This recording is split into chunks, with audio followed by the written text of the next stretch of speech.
and welcome to Karen's Blue Ridge Stamping. I'm Karen Summey, coming to you from Western North Carolina. I have an easy technique to show you today with Stampin Blends markers on vellum. If you can just literally scribble with a marker on a sheet of paper and tap a paintbrush onto the same surface with some alcohol, you can make a gorgeous and unique background for your cards or other paper projects. I've made 3 samples ahead of time to show you what you can achieve. Each of the 3 samples uses the same technique with a slightly different background. Those backgrounds are key to achieving a finished look. The first sample uses an alcohol blend on vellum backed with a piece of basic white cardstock. This background shows the alcohol blend as it was originally completed.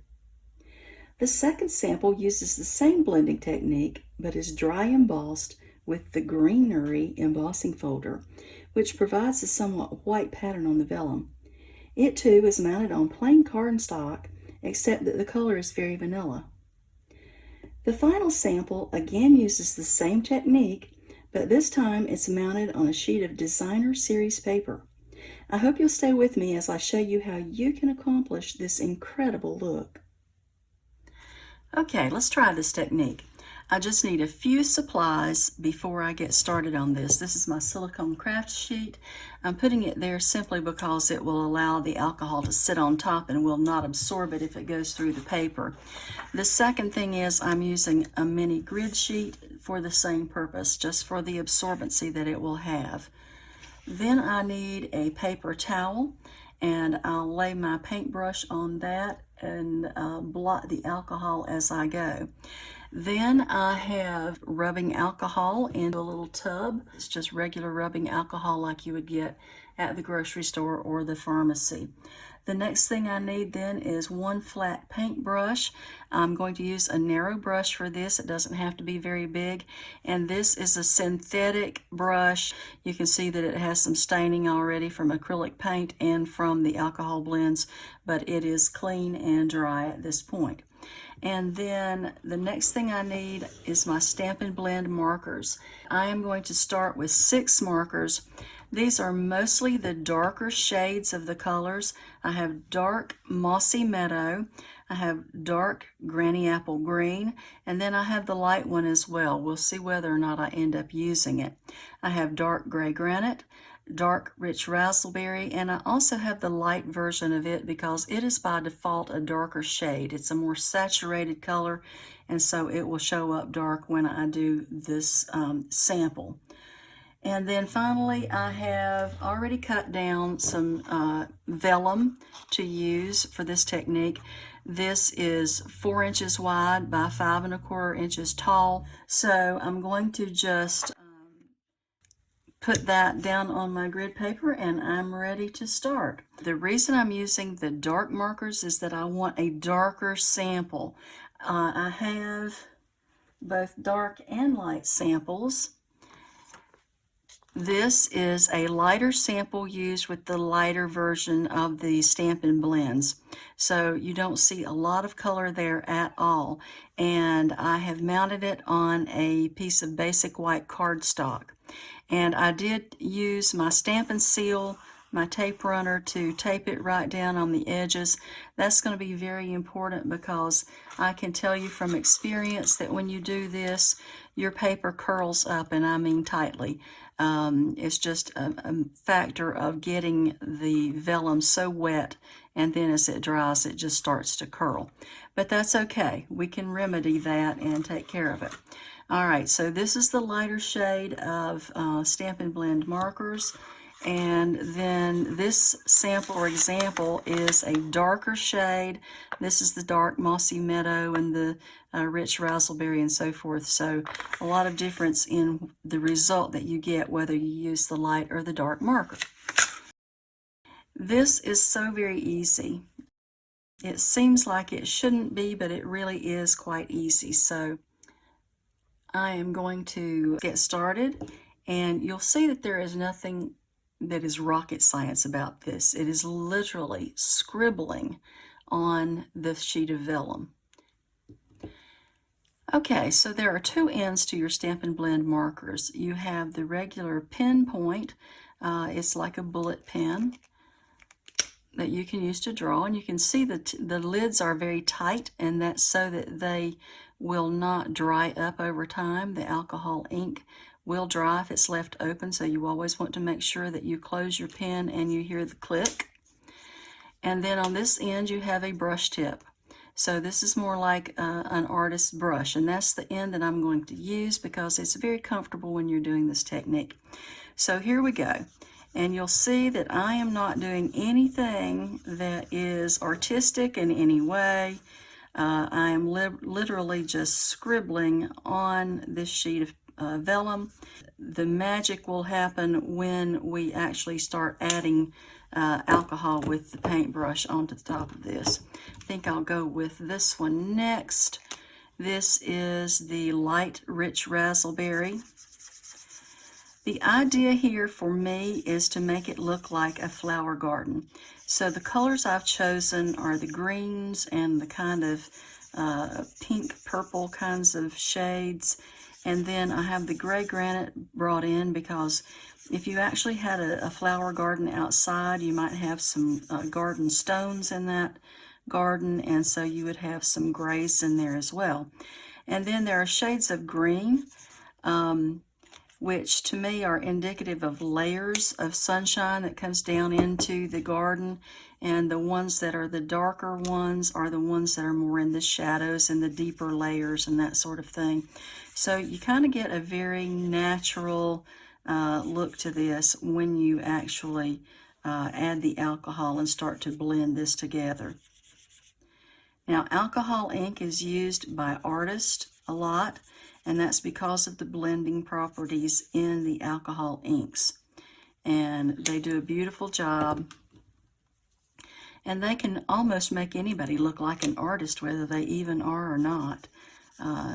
Your regular Stampin' Up markers don't give you quite this freedom, and they don't blend because they're a water-based ink. Now again, I'm not using any particular pattern here. This is just random. As the late great Bob Ross would tell us, this is your world, so you decide where everything lives. So I'm just deciding which flowers go where, what colors they're going to be, where my little garden stones will be, and so forth.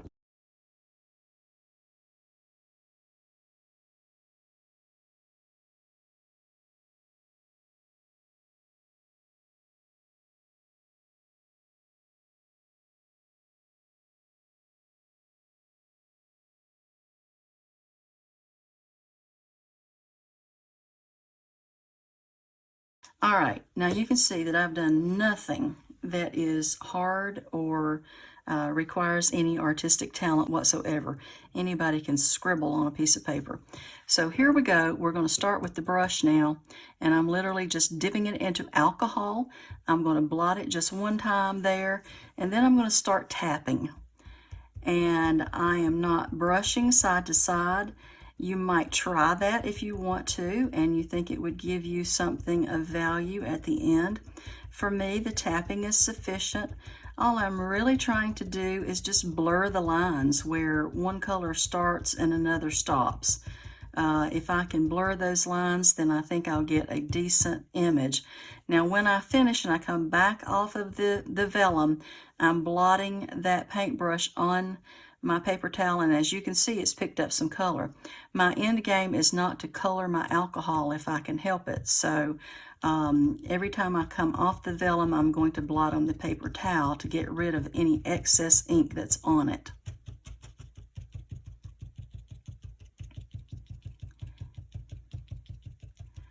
I think of this technique kind of like painting a picture or doing some other kind of art, or even taking what we used to take pictures and the film had to develop. So this is kind of that way. You kind of have to give it a little bit of time to absorb into the vellum, to move in any direction that it wants to go, and to kind of settle into something that is worthwhile for you. It won't happen instantaneously. You'll notice that curl that I talked about because the vellum is picking up that alcohol now and getting quite saturated, and so it's going to start its curling process.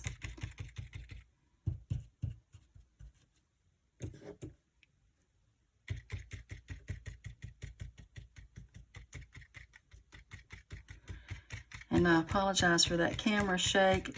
I'm tapping with medium pressure on this table, and my camera's mounted above it, and the mount is sitting on the table, so it is a little bit shaky, and I'm sorry about that.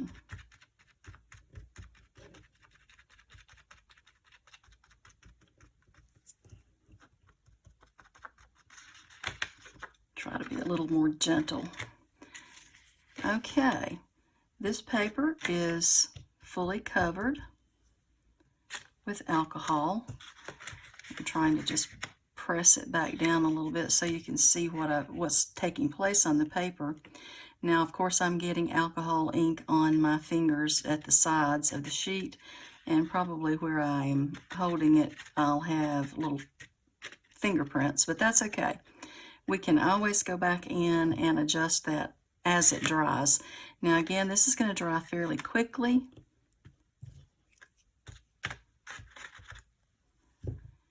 And curl as it goes. I'm going to stop the video and allow this to dry, and then I'll come right back. Okay, this is now dry, and one thing that I did to speed up the drying process just a little bit is I just gently blew on the paper. If you blow very hard while it's super saturated and wet, you will blow the color around. So if you don't like the pattern that this produces when you're using the paintbrush, you can always try some different techniques like blowing on the vellum. You would have to do it very quickly after you applied the alcohol with the paintbrush, or it would be too dry to move that ink in any direction. So this is kind of the finished product here. Now, once you have all of this done and it's dry, you can make a card from this. So you can see if I lay that on a dark surface, it looks very dark. Let me get my white cardstock. If I mount that on white cardstock, it gives it an entirely different look.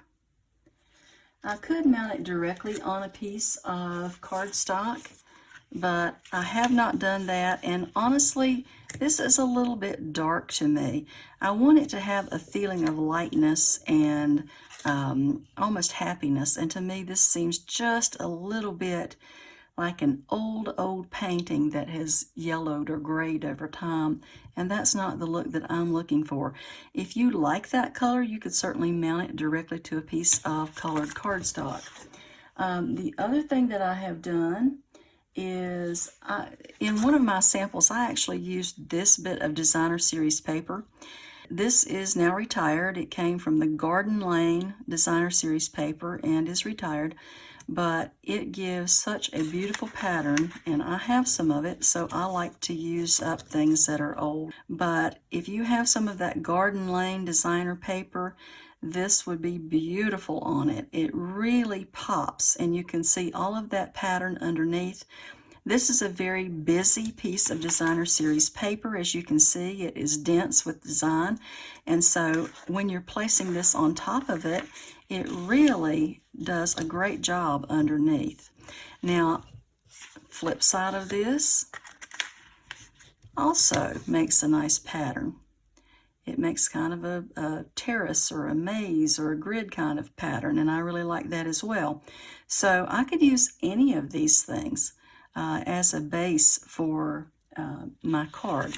Now, to get something that is up to date and available, let me bring this in. This is from the Celebration catalog. So many of you may have received this paper recently. You'll see that it has very large designs on it, and if you place this down over it, you can see those large flowers underneath the vellum itself, so that would be quite a lovely background. The flip side is, of course, the Rococo Rose, and it's the tiny flowers. So any of these designer papers would actually work for this technique.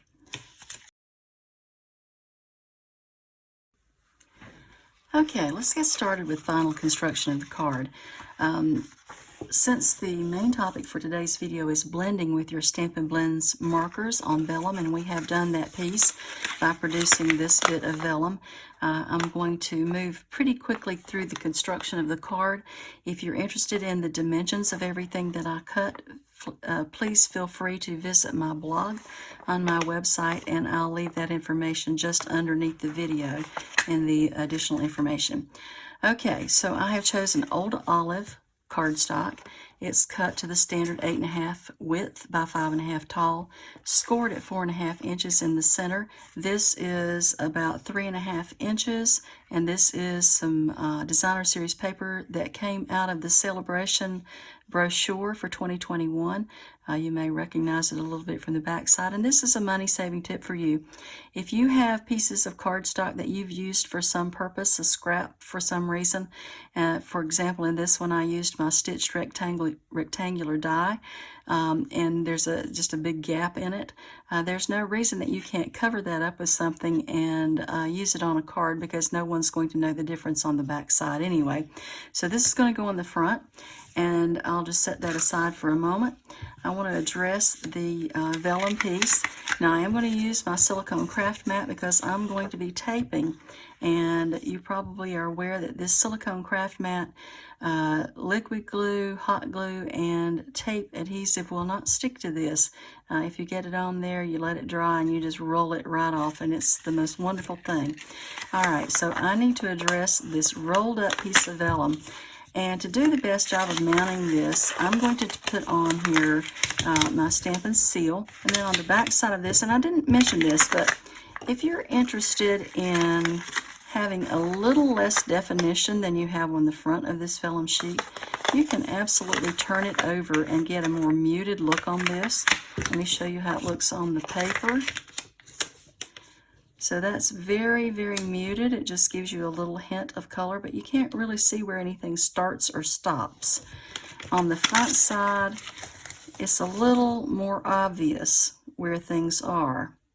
All right, so in order to get this to stay put because of the curl, I'm going to use my Stampin' Seal, and I am literally going right to the very edge of this bit of vellum, and I don't care if I go over a little bit. If I do that, and in order to keep that tape off of the front of my image, all I literally do is roll it to the back with my fingers. Roll it to the back where I know it won't be in my way when it's attached. So I'm trying to get it right to the very edge to give it the best chance of staying put and not curling. Won't go quite so far that time.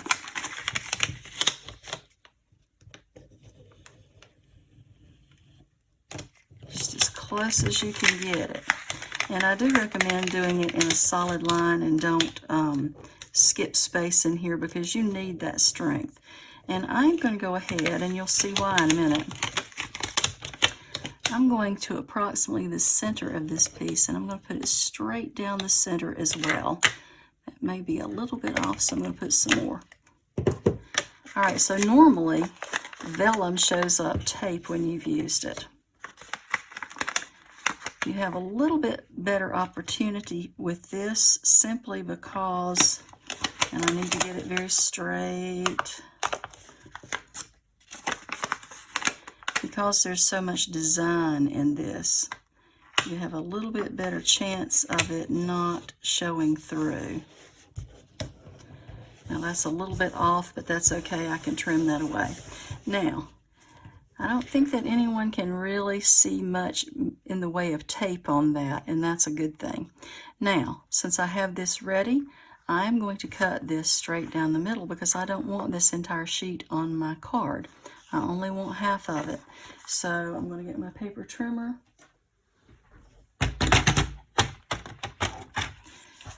This is at 4 inches wide, so at 2 inches, I want to just give this a quick cut down the middle. After it's mounted, you have a much better chance of being able to accomplish that without everything rolling up on you.